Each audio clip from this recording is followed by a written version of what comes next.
श्री स्वामी समर्थ. आपल्या सगळ्यांच्या आयुष्यात कधी ना कधी असा क्षण येतो जेव्हा आपल्याला वाटतं की आता सगळं संपले. आपण कष्ट करतोय, प्रामाणिकपणे वागतोय, तरीही आपल्या पदरात फक्त दुःख, अपमान आणि अपयशच का येत असतं. कधी कधी घरातील माणसं आपल्याला समजतच नाहीत, तर कधी कधी परिस्थिती आपल्या हाताबाहेर जाते. पण हजारो वर्षापूर्वी लिहिलेल्या गेलेल्या आपल्या पवित्र ग्रंथामध्ये अशा प्रत्येक प्रश्नांचं उत्तर दडलेलं आहे. आज आपण श्री गुरुचरित्र ग्रंथातील दुसऱ्या अध्यायाचा असा एक अर्थ बघणार आहोत, जो केवळ देवभक्तीपुरता मर्यादित नाही आहे, तर तो आजच्या युगात आपल्या लाईफ मॅनेजमेंट आणि मानसिक ताकद शिकवत असतो. श्री गुरुचरित्राचा हा दुसरा अध्याय ही एक केवळ कथा नाही आहे, तर तो आजच्या युगात यशस्वी होण्याचं आणि सुखी राहण्याचं एक हँडबुक आहे. आजपासून जेव्हा कधी तुम्हाला वाटेल की तुम्ही एकटे पडलाय, जेव्हा घरातील माणसं तुमच्या कष्टाची किंमत करणार नाहीत, जेव्हा निराश होऊन रडत बसण्यापेक्षा शांतपणे हा अध्याय वाचा किंवा ऐका. स्वतःच्या मनाला सांगा की मी माझ्या कर्माशी प्रामाणिक आहे, माझे गुरु, माझा देव माझ्या पाठीशी उभा आहे.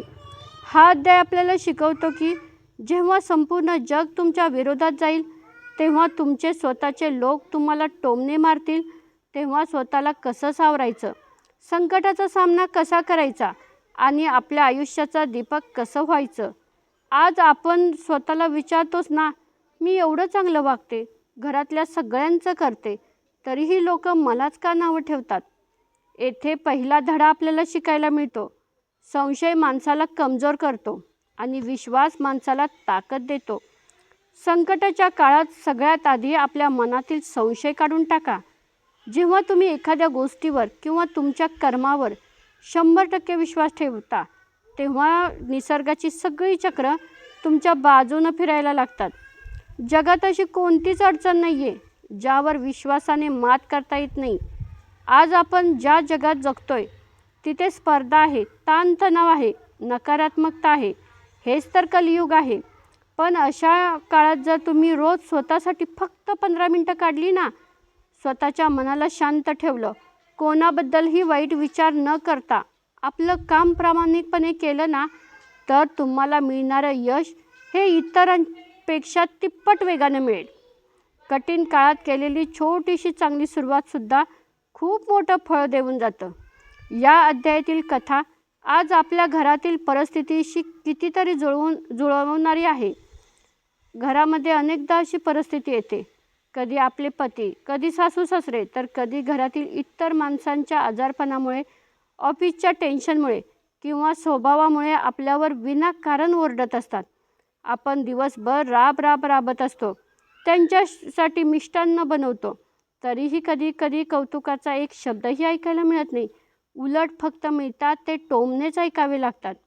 जेव्हा घरातील एखादी व्यक्ती तुमच्यावर चिडते, तेव्हा लगेच उलट उत्तर देण्यापेक्षा 2 मिनिटं शांत राहा. हे समजून घ्या की कदाचित ती व्यक्ती कोणत्या तरी मानसिक त्रासातून जात आहे. समोरचा माणूस विनाकारण चिडलात आणि तुम्हीही चिडलात तर तिथे कलह निर्माण होतो. पण जर तुम्ही दीपकसारखा संयम ठेवलात, तर एक दिवस समोरच्या माणसालाही आपल्या चुकीची जाणीव होतेच. सहनशीलता हा कमकुवतपणा नाही आहे, तर ती जगातील सर्वात मोठी ताकद आहे. आज आपल्या आयुष्यात काय होतं? आपण एखादं काम सुरू करतो, एखादं ध्येय ठरवतो आणि वाटेत एखादं छोटंसं संकट आलं की आपण आपला मार्ग बदलतो. लोकांचं टोमणे ऐकलं की आपण आपलं ध्येय सोडून देतो. हा अध्याय आपल्याला शिकवतो, तुमचं ध्येय कितीही कठीण असू दे, वाटेत कितीही संकट आली किंवा कितीही मोठे संकट आली, तरी आपल्या कर्तव्यापासून आणि ध्येयापासून कधीच विचलित होऊ नका. जी व्यक्ती आपल्या कर्माशी प्रामाणिक राहते, साक्षात देवही तिच्या पुढे नतमस्तक होतो. हा अध्याय आपल्याला केवळ एक जुनी कथा सांगत नाही आहे, तर तो आजच्या युगात जगण्याचा मंत्र देतो. तुमच्या कर्मावर विश्वास ठेवा. परिस्थिती आज वाईट असेल, पण ती नेहमी तशीच राहणार नाही आहे. संयम ठेवा. लोक जेव्हा तुमच्या कामाची किंमत करत नाहीत ना, तेव्हा चिडण्याऐवजी शांतपणे तुमचं काम करत राहा. तुमचं कामच एक दिवस तुमची ओळख बनेल. ध्येयाशी एकनिष्ठ राहा. अडचणी येतील, अडथळे येतील, पण दीपकासारखा फोकस ठेवा. लक्षात ठेवा, प्रत्येक कठीण परीक्षेनंतर माणूस चमकदार हिरा बनतोच. जर तुमच्या आयुष्यात आज संघर्ष चालू असेल तर समजून घ्या की निसर्ग तुमची परीक्षा घेत आहे. कारण तुम्हाला काहीतरी खूप मोठं आणि अद्भुत द्यायचं आहे त्याला. तुमच्या कर्मावर 100% विश्वास ठेवा. आज जरी काळ वाईट असला ना, लोक तुमच्या कष्टाची किंमत करत नसले ना, तरी खचून जाऊ नका. निसर्गाच्या घरात उशीर आहे, पण अंधार नाही. सहनशीलता आणि संयम ठेवा. जेव्हा परिस्थिती तुमच्या हाताबाहेर जाते, तेव्हा प्रतिक्रिया देण्याऐवजी शांत राहायला शिका. शांतता हे तुमचे सगळ्यात मोठे शस्त्र आहे. प्रलोभनांना बळी पडू नका.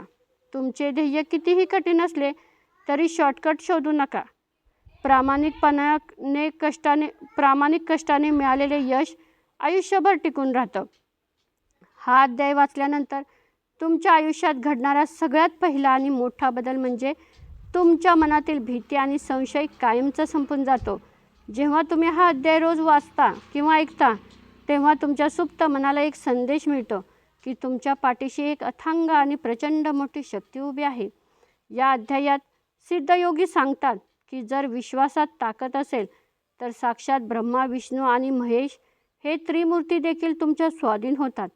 हा अध्याय रोज वाचल्याने तुमच्यात एक अशी मानसिक ताकद निर्माण होते की ज्यावर तुम्ही भीतीवर सुद्धा विजय मिळवता. ज्या माणसाच्या मनातून अपयशाची भीती निघून जाते त्याला जगात यशस्वी होण्यापासून कोणीच रोखू शकत नाही. हा अध्याय रोज वाचल्याने तुमच्या मेंदूमध्ये एक लेझर शार्प फोकस तयार होतो.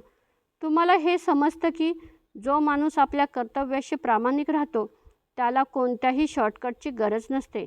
हा अध्याय तुमची बुद्धी इतकी सात्विक बनवतो की चुकीच्या मार्गाने येणारा पैसा किंवा सुख तुम्हाला कधीच आकर्षित करू शकत नाही.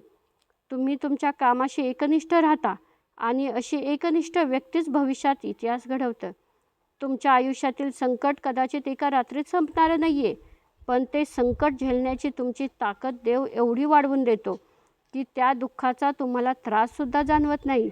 जसा डोक्यांवर छत्रपतींचा हात असल्यावर उन्हाचा त्रास होत नाही, अगदी तसंच हा अध्याय वाचल्याने तुमच्या मनाभोवती एक असं सुरक्षा कवच तयार होतं की कितीही मोठं दुःख झालं तर तुम्ही हसतमुखाने त्याचा सामना करता. तुम्ही खचून जात नाही, डिप्रेशनमध्ये जात नाही. आपल्या घरामध्ये किंवा कामाच्या ठिकाणी जी काही नकारात्मक ऊर्जा असते ती या अध्यायाच्या नियमित वाचनाने नष्ट होते. हा अध्याय वाचल्यामुळे आपल्यातील अहंकार संपतो आणि मनात नम्रता येते. ज्याच्याकडे नम्रता आहे तिथेच लक्ष्मी आणि समृद्धी वास करते. जो गुरूंची किंवा आपल्या कर्तव्याशी अशी सेवा करतो त्याची सेवा थेट मला मिळते. म्हणजेच तुम्हाला देवाला शोधायला कुठेही जाण्याची गरज नाही आहे. तुम्ही तुमचं काम प्रामाणिकपणे केलं ना की देव स्वतः तुमच्याकडे चालत येतो. हा अध्याय वाचल्यामुळे तुमच्या वाणीमध्ये एक ताकद येते, तुमच्या चेहऱ्यावर तेज येतं आणि तुमच्या दारातून गरिबी, दारिद्र्य आणि रोगराई कायमची दूर पळून जाते. हा व्हिडिओ पूर्ण पाहिलात तर मी तुम्हाला खात्री देते की आजपासून तुमच्या या अध्यायाकडे पाहण्याची आणि जगण्याची दृष्टी पूर्णपणे बदलून जाईल. जर तुम्ही सध्या मानसिक ताणतणावात असाल, घरात कटकटी असतील, तर हा व्हिडिओ तुमच्यासाठी खरंच एक वरदान ठरेल.